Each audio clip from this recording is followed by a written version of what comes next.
नागपुर जिले के कामठी छावनी क्षेत्र में वृद्ध महिला पर जानलेवा हमला कर लूटपाट की गई। इस हादसे में महिला गंभीर रूप से घायल हो गई।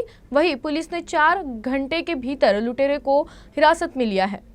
जूनी कामठी पुलिस की जानकारी के अनुसार 62 वर्षीय अनिया बेदी घर में अकेली सो रही थी।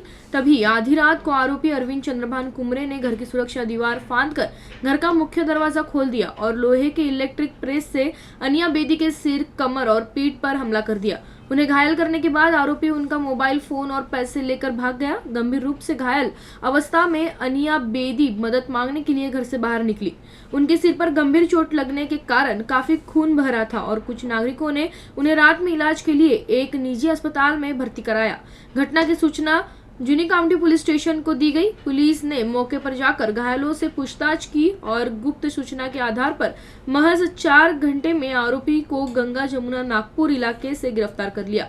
रात्री 1 ते 1:30च्या सुमारास कामठी कंटोनमेंट बोर्ड इथून एक आम्हाला त्या एरियामधून पुराणा गोदाम या ठिकाणी एक फोन आला की कामठी कंटोनमेंट मधील बंगला क्रमांक 10 येथील एका महिलेला कुणीतरी मारहाण केलेली आहे व घरातील काही पैसे आणि दागिने घेऊन गेलेला आहे।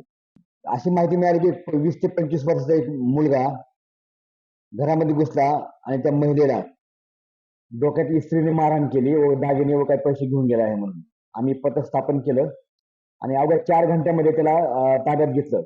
त्याच्याकडे चौकशी केल्यास त्याचं नाव अरविंद कुंबरे असं समजलं आणि त्यांनी हा प्रकार केलेला आहे। जेव्हा त्याच्याकडे आम्ही झडती घेतली तर घटनास्थळावरून जे दागिने, काय पैसे आणि जखमी महिलेचा मोबाईल चोरीला गेला होता तो हस्तगत केलेला आहे आणि त्याला अटक केलेला आहे। तपास चालू आहे।